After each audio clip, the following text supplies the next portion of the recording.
is the actual projected high. But guess what, boys and girls? It's going to get very, very warm. In fact, downright hot next week. The month of September is going to be blazing to start it out. We want to talk about that and more with Accuweather's Dan Pydynowski, Pydynowski this morning, who joins us. Brought to you by Marcus & Mack, voted best personal injury law firm in the Best of Indiana County contest. Marcus & Mack, a law firm representing injured people. Dan, good morning.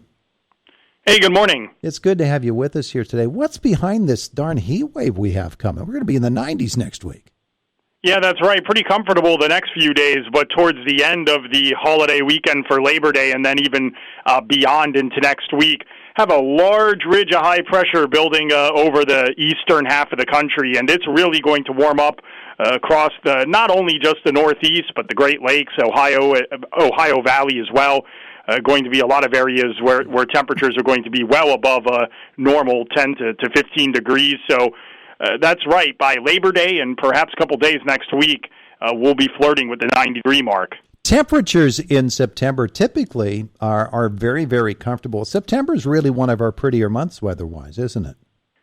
Yeah, September is usually not that bad. I mean, on a historical basis, usually our average high at the start of the month is near 80, and it falls to near 70 by the end of the month. But especially as you head towards the latter half of September, it's often a little bit more up and down, of course, as you head closer and closer to the start of fall. But when you get these warm days in September, when you get well into the 80s or even flirt with 90, it still has a different feel to it. That the days are shorter. The humidity tends to be not quite as high. So even when you've got these really warm days, they tend to be a little more comfortable than, say, 90 degrees in June or July. Yeah, just a couple of days ago, we had our first night where the sun went down prior to 8 p.m. It was kind of a shock to the system, and it turns pretty quickly. But next week with this heat wave, we also have hurricane season at its peak in the month of September. It seems there's always one or two big storm systems that come through. Now, this one that's hitting Florida today, probably not going to affect our weather, right?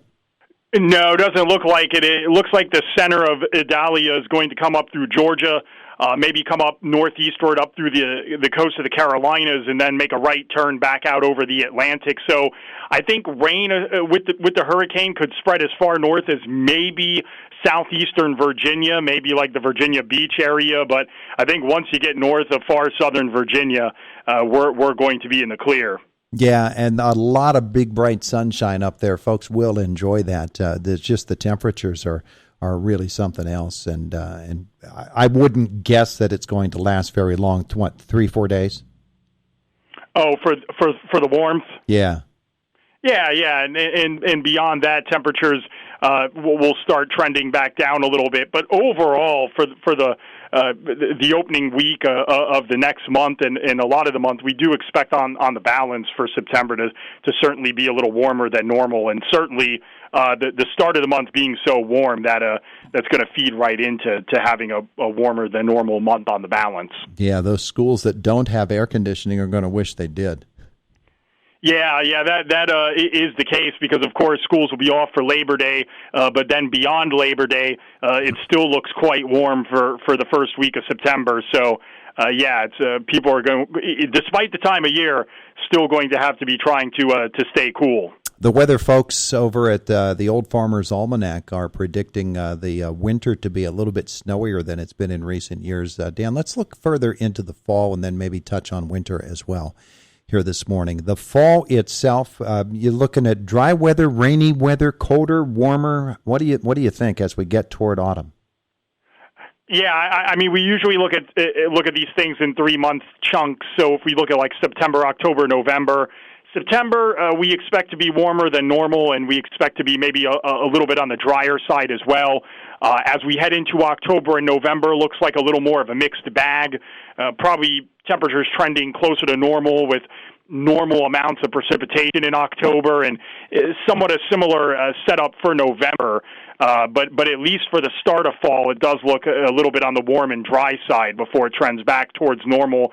We do expect, though, as long as September is not too dry and too warm, that could actually set the stage for a nice season of fall foliage Usually leading into the leaf season, if it's a little drier than normal, that's usually not a bad thing, as long as it's not too dry and the trees don't get too stressed. So we'll see if it sets the stage for some nice leaf viewing later in October. Yeah, that's kind of interesting because I think the summer around here in Indiana County has been, unlike a lot of the weather across the nation and even in other parts of Pennsylvania, it has not been especially hot here in Indiana County this summer, and it's not been especially dry. We've had periods of really dry weather in June, but then a lot of moisture through July and August, and so we might be set up for a really pretty fall.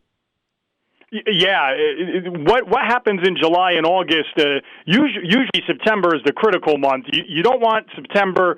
It's sort of a nice normal September, a little warmer, a little drier than average is okay. But if you can keep the humidity low, even if you have warm, sunny days, if you start getting those nice, crisp, cool nights later in the month, then that can set the stage for really nice leaf viewing. If September is too hot or it's really, really wet, and then those leaves will stay green longer, and sometimes you get those falls where it seems like it just goes from green to brown with not a lot of in between. So we'll see how things play out, but it does look like, given how September is, the leaf season may turn out okay. So we'll get a better idea of that here as we progress over the next few weeks. Yeah. Okay. So let's brace ourselves, Dan. You're going to tell us all about winter, and sometimes that's a really scary thing to look ahead at. What do we look like for Indiana County and our surrounding counties for this coming winter? Yeah, well, on a broad scale, we've entered into at least a moderate El Nino pattern here, and we expect that's going to continue through the winter. What that usually means, not just for us, but for the broader region and a lot of the Northeast in general, usually it means a little milder than normal and a little on the wetter side. So, when you put those two things together, mild and wet usually doesn't, in terms of snowfall, normal or maybe even a little bit below normal. So we'll see how that pans out. But usually an El Nino winter in the Northeast and for us tends to run a little milder than normal. And we've had some mild winters. Last winter, it seemed like it didn't snow at all, and it's different from what we remember when we were kids. And is that our memory, or is that the way that it actually has been? Has winter turned milder for us as a general rule? The last couple of winters have been milder than normal. Yeah, last winter was particularly peculiar because if you remember, we had the massive record Arctic blast right before Christmas Day. There was that stretch in the December 22nd, 23rd, 24th, somewhere in there where we had the 1 or 2 afternoons where we could barely get above 0 degrees. It was like just the entire polar vortex came down and dumped on the northeastern U.S., and that was the coldest stretch of the entire winter. And then after that, you're right, it was relatively benign in terms of snowfall and cold blasts, but it's like we condensed winter into like a 72 or 96-hour stretch. So it was really odd how that panned out, where we had our most bitter cold temperatures actually even occurring right before Christmas.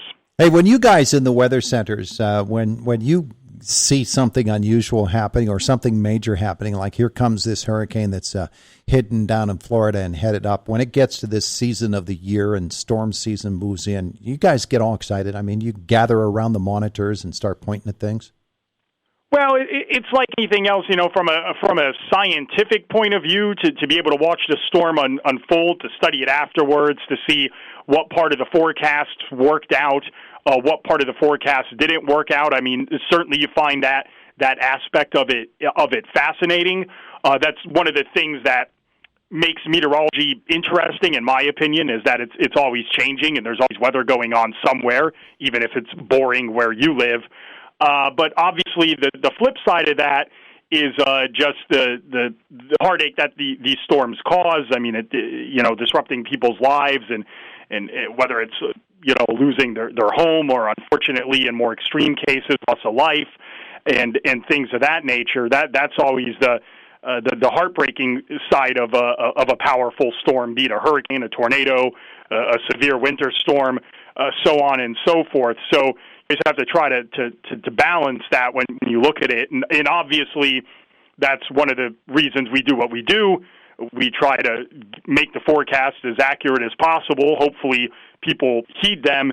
And in a situation like a hurricane where you're expecting strong winds and storm surge, hopefully people take the proper precautions to evacuate and get out of the way when they need to do so. Yeah, that adrenaline starts running, you can bet. Hey, Dan, it's been fun here this morning talking weather with you, and we thank you for blessing Indiana County with really good weather for the fair this week. That's a nice job by you. Yeah, well, we always hear about it when it rains and things when people don't want it to rain on outdoor plans. So we'll take the credit when it's nice. Nice, very good. Dan, have a wonderful day today. Thanks. All right, you do the same. It is the voice of Indiana County. It's WCCS 101.1 FM, AM 1160, and WCCSradio.com.